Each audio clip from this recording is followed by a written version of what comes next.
I'm Jacob. And I'm Jared. And we're here to talk about Dragon Ball Z. Yeah, that's right. Starting with episode 1. And this is a review of the first 3 episodes. And I will say I was not excited to start with the pre-Saiyan Saga intro, but there's some interesting context here, so... Jacob's more into Dragon Ball Z, and I've watched Dragon Ball Z, and you've watched GT as well.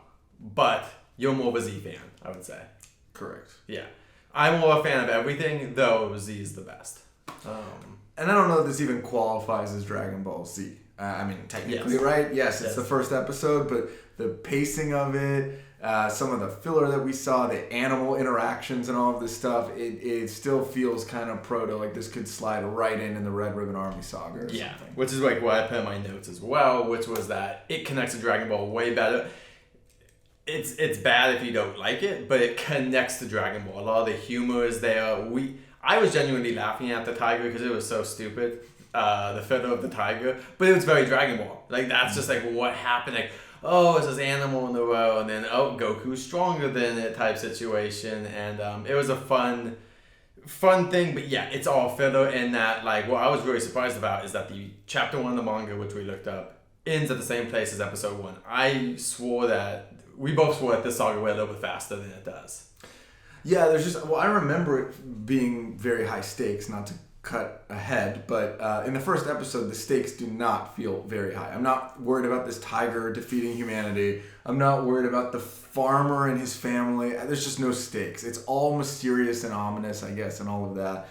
But I don't know. Nimbus, it's kind of all carefree. Everything's good. Oh, a new enemy. This is going to be fun. How exciting. Yeah. And I don't think that's the tone of parts of Dragon Ball Z that I like a lot. I think Frieza Saga is where it starts to evolve, and I think once we get to Android, that's what I think most people think of when they think of Dragon Ball Z. Obviously, the Frieza fight's huge, but I'm saying the androids and Cell and just Gohan at a different power level, which they do hint here at the beginning. Very surprised, I guess, that it was this early on. I kind of forgot. Like, they are hinting that Gohan is not just powerful, but way more powerful than his dad. So, because you kind of get to the Android saga and you're like, where is this even coming from? But to be fair, episode 1, they're telling you Gohan has something that he could use later on. Yeah, that's good foreshadowing. I think they're still figuring out some of their Dragon Ball Z tropes. I think we both looked at each other with the ice cream sundae attack or whatever. Yeah, which also, we should clarify, we are watching the dub from the 1990s from Funimation. It's going to be Bruce Falconer's soundtrack, right? It's a little Pokemon-ish. They're trying to make it kind of more Western, I think, with some of the attack names, and the farmer's got a Southern accent. There was a lot of character here that I think is lost in new. I think the newer ones translate better. Like, I think that they fit what the manga is saying way more. But because of all the accents, I mean, that's why Dragon Ball Bridge was allowed to be a thing, was because a lot of the characters because they were characters. If they were just a generic, I'm a farmer, I just don't think there's a joke there. But the fact was they took that and went even farther, which is like what they do with a lot of the characters on there. I mean, that's why this stuff's fun, is because there's a lot of like implication just by their look is what they're probably gonna sound like. All right, episode 2, real quick. Yeah. All right, episode 2, I would call the episode of twists. It's just one twist after another. It's like a twist party. Kakarot, who's that? What's this name? Don't know who it is. Oh, this guy's got a tail. Interesting. Oh, wait, you've been an alien the whole time. Oh, you were dropped on your head. Oh, it's your brother. Oh, it's more telling. Our planet was destroyed. It's like constant. You're an alien, but you have to feel bad about the planet. But you're supposed to do that. It's really just psychological warfare. Some of these twists are some of the best ones in Dragon Ball Z. It sets the stage for everything. I feel like it could have been spread out a little bit more. Again, I'll get into this later maybe, but like this Raditz character. Not really. I mean, he is just a context villain. Like they might as well just had a leaflet dropped on Earth that's like, these other Saiyans are coming and this is your origin story. I don't know that this Raditz doesn't have any other purpose. So that's my criticism of him. But it's an important episode. Probably more information than any other episodes for a long time. Yeah. It's definitely an episode that gives us a lot of context for things. Redcons or whatever you want to call it gives us more light on things, because a lot of these things were not brought up before and now are being brought up now. Even we know in episode 1, I think it was, when Raditz meets Piccolo and he's like, oh, you're not from this planet. Now, you could still take that as he's a demon from another world, but they're also, in this dub, they're allowing it to kind of foreshadow things more. And even the fact that they're like, they want Goku. They're like, we want to recruit Goku. And it's like, well, why do you want this guy? He doesn't even want to do it. It's because he's still powerful, and they want to go help Frieza take over Namek.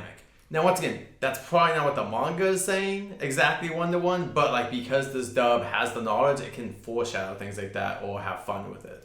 Well, this is an interesting point that I think we debated because the wording is that 3 of us weren't enough to do this job, so they need a 4th Saiyan.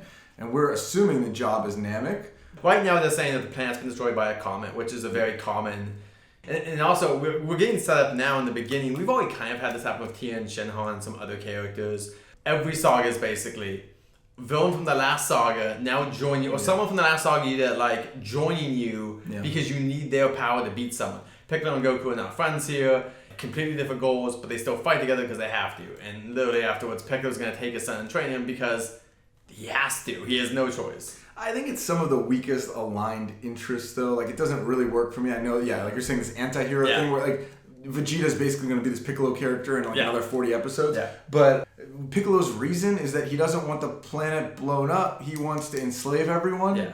Well, I don't know. Is that enough of a reason? Well, I mean, to be fair, it's if they're going to blow it up. But yeah, he's just like, you're not going to take it over. I am. But at the same time, wait, you also, if you're Piccolo, like, oh wow, they're gonna do it for me. Right. I want to talk about the reason I'm doing all these from my perspective. I think there's a lot of symbolism in Dragon Ball Z that doesn't get talked about out there, and biblical imagery and all that stuff. There's nothing going on. The only thing I wrote down for this episode, there's a comment on Saiyans going to planets and they're getting hired to do these jobs. I think it's a comment on 80s Japanese real estate developers and just like basically tearing down and gentrifying neighborhoods and putting up high-rise buildings. So real estate developers are the bad guys in Dragon Ball Z. So that's my only comment there. I love that because I don't think anyone in the history has ever thought that. But I like it because it rings true to today as well. Yeah. And by the way, since we don't know about the Saiyans before that, you could be right for all we know.